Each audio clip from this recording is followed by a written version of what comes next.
vous avez fondé un jour Médecins sans frontières, pas tout seul, vous l'avez dit tout à l'heure, notamment avec Max Régnier, sauf erreur. Max Récamier, oui. Max Récamier, pardon. Pourquoi cette idée de créer Médecins sans frontières?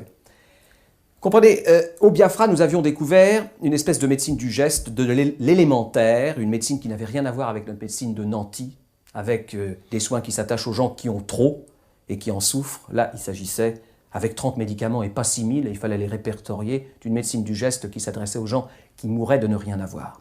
Et nous étions aperçus à l'époque que la Croix-Rouge internationale n'avait pas d'équipe médicale. Ça n'était pas une organisation médicalisée, alors que l'image de la Croix-Rouge est une image médicale dans les yeux du public. Oui. Bien sûr, il y a d'autres actions, et je m'empresse de dire qu'elle a considérablement changé.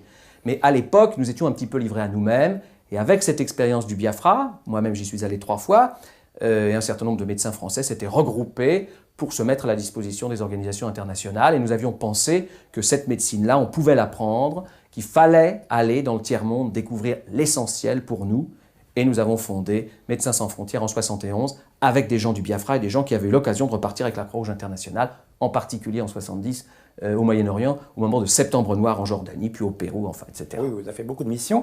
Alors, je veux juste dire en passant que vous êtes un médecin qui refusait de gagner de l'argent, en quelque sorte. C'est pas que je refuse. Non, mais vous n'aimez pas beaucoup la médecine privée, si je peux dire. Pas du tout, je la condamne pas du tout. Là aussi, je suis pas excessif. Oui. Simplement, je m'aperçois que dans ma génération, je suis le seul à pas avoir une maison de campagne. Ça, c'est vrai. Alors, c'est embêtant. Alors bon, maintenant, Médecins sans frontières, il y a eu une rupture à un moment donné, vous avez ensuite créé Médecins du monde. Alors, rapidement, pourquoi cette rupture?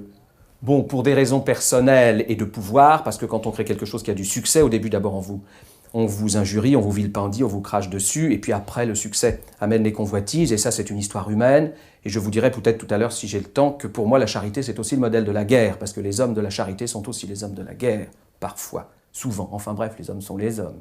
Et Dieu comme c'est bête un homme. Et puis, il y avait des divergences réelles entre les fondateurs de Médecins sans frontières et ceux qui ensuite ont pris l'appareil et qui en ont fait d'ailleurs une entreprise internationale indiscutable. Ça tenait à 3 choses essentielles à mon avis. D'abord, le témoignage. Nous pensions, et ce fut un de mes conflits avec la Croix-Rouge internationale, qui sont des amis et que j'aime beaucoup, mais vous savez, entre amis, on se dispute, il y a des tendresses et puis il y a aussi des disputes. Et nous travaillons souvent ensemble, et je les aime tous, mais nous n'avons pas la même méthode de travail. Nous pensions qu'il fallait témoigner devant l'insupportable, qu'un médecin qui va sur place, c'est déjà pas mal, mais un médecin qui va sur place et qui soigne, et qui au retour se contente de reprendre sa clientèle ou de reprendre son hôpital, est quelque part un peu complice. On ne peut pas accepter de voir des choses horribles et de ne pas en parler. Ça, c'est trop facile. Le serment d'Hippocrate prescrit de ne rien dire entre un malade et un médecin.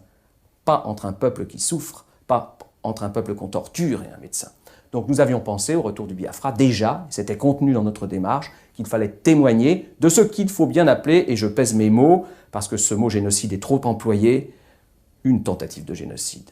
C'est ça. Première divergence, oui. Donc, le témoignage, pas à tort et à travers, mais quand nous sommes seuls, il faut parler au nom des gens qui n'ont pas de voix.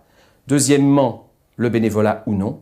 Fallait-il être payé pour ça? Non, nous pensons qu'il y a assez de spécialistes et de professionnels du tiers-monde. C'est très bien, je ne les critique pas.